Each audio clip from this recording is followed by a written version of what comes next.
A while ago, back at the end of December, a user on Twitter, TyranoTiny, posted a bunch of questions that I saw circulate around the English VTuber community. And at the time I thought, oh, that'd be fun, and kept it in the back of my mind. And today, I've decided I will be going through each of these questions one by one as a way to do a good, spicy introductory Q&A. So the way this works is there are 7 parts, starting from Say So all the way down to the more spicy questions. So part 1, Say So. What's your favorite anime? Not to be uncultured, but looking back, I mostly watch YouTube content creators and Twitch content creators. It's been maybe a year or so since I've sat down to watch an anime, unless you count the Avatar: The Last Airbender and Korra when they got re-released on Netflix. I watched those when those came back out. But in recent memory, my favorite anime would have to be Kill la Kill. It's just a lot of fun. Enjoy the animation. It's goofy. I love the characters. I love Mako. Just a fun time all around. Which VTuber inspires you the most? I guess there's a few answers I could give for this. My favorite Hololive. I like going back and forth between the different English personalities. I like watching Ina's work. I like Mori's music. But in general, I like the English Hololive cast. I also like Crazy Ollie. I think she's a fun bundle. As far as Western VTubers on the scene, I like Haruka Caribou. I like her editing style and the performance that she gives off during her streams. That's motivating and also exciting to see someone in this community grow to the place where she has. I'm curious to see where she goes from here, I think. I wonder if her audience will continue to expand. 3. What are your 3 main characteristics you have? Not really sure what to define by characteristics. I'm also bad at hyping myself up. I like art, I like programming, I like entertaining. I feel like I'm funny. I think I'm definitely more suited to working with someone else and bouncing like humor off of another person. It's weird sitting here by myself with a mic and making myself chuckle at all of the dumb things that I say. If that makes sense. I'm hardworking, I'm dedicated. What are 3 main characteristics you like about others? I like people who are hardworking, sympathetic, and funny. Skill is also a motivating thing to see someone get better at what they do. And I would love to meet someone who's maybe at where I'm at right now and be able to grow together with them. Rather than, it's fun looking at an end result. Maybe not an end result is what I should say, but someone who's been doing it for so long and is so polished at what they do, versus watching someone start from like a rougher beginning, but then get better and better without necessarily becoming like a company. Like you see that with YouTubers all the time, where they start off with these humble beginnings and then all of a sudden they've got an office space with 5 people and it sort of loses that touch. But seeing someone who's able to start with what they have and grow into their position, that's what I really like. I love people with good hustles and being able to really spin any situation or be creative with ideas. What are the 3 least characteristics you like about others? I think the phrasing of this question is kind of weird, but I'm going to take it as least favorite ones. I'm going to try to be brief on this because there's a lot of like obvious answers you could give to this, like, oh, I want someone who avoids drama, whatever. I would personally say someone who is, I'll say, I think unreliable. I think that's the biggest trait. I'm a very like organized, I like things to be scheduled and planned out if I'm going to be doing anything that's heftier, that's not dependent on me, and someone who either flakes on the schedule or is unresponsive, I find it difficult to work with. Part 2, still innocent. I like the questions in this category because it sort of implies that these ones aren't wholesome. Because like the first question is, what's your favorite food? Which makes me wonder what's unsay-so about it. Number 6, what's your favorite food? Definitely steak. Definitely, I love a good prime rib. I like spaghetti. I like different types of ice cream. I like cookies. But definitely gotta go after a good, delicious, hearty prime rib. Oh, it's so good. I think about it every year. And sushi. Sushi's great. And ramen's great. I put these two questions together because there's a bit of overlap. Number 7, what's your favorite beverage? Number 8, tea or coffee? Number 8, I flip-flop back and forth on tea or coffee. I love the taste of coffee, but coffee does not necessarily agree with me. So I would have to go with tea. I love a good sweetened tea. I love Earl Grey being my favorite. And what's your favorite beverage? Gotta go with boba tea, which is kind of cheating, I guess, because I feel like everyone likes boba tea. I also like different sodas. I have a soft spot in my heart for one from my childhood called Verner's Ginger Ale. I highly recommend it if you're able to get your hands on it. I think the canned is better than the bottled. I can't explain why. Oh, and Mountain Dew Baja Blast. I feel like I gotta put that in there somewhere.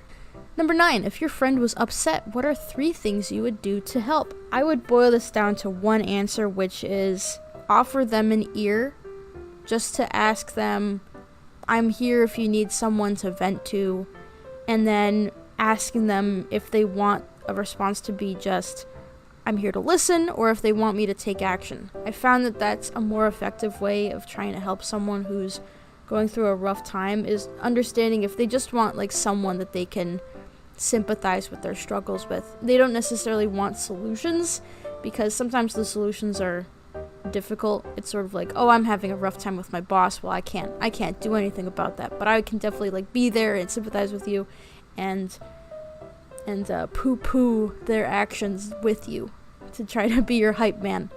That's where I would start, and then any other action would be very specific to that. I wouldn't necessarily jump in with any other specific ideas before then. Number 10, are you an introvert? I've taken the MBTI test a few times, and I've been pretty split at 50-50 between introvert and extrovert. I tell people that I am introverted when among a group of extroverts, and extroverted among a group of introverts, if that makes sense. Part 3, getting cheeky. Number 11, what would your perfect date be? Perfect date would be something simple. Probably a nice dinner. Just give me good food. That would be my ideal date. It would be a good way to talk to someone. I don't get movie dates where you just sit next to someone silently and watch a movie together. So it has to be dinner date.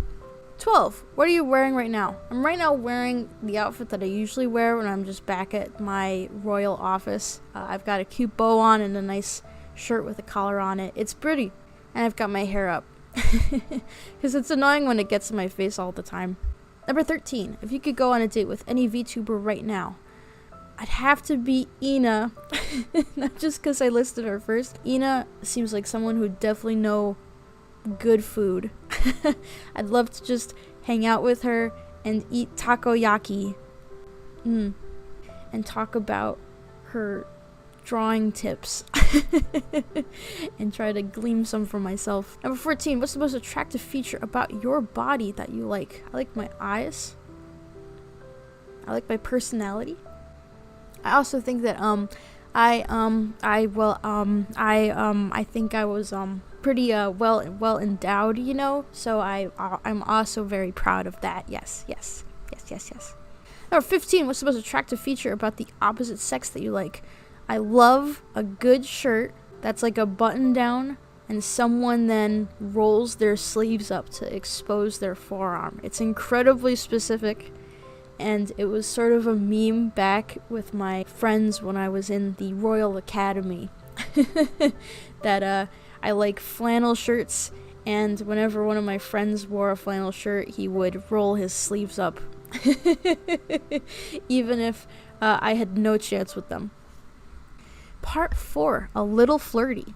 16, do you kiss on the first date? Probably not. It depends on how well, obviously it depends on how well it goes, but typically I imagine I wouldn't get much information out of a first date. So definitely maybe a third or fourth date. I'm more reserved with smooches.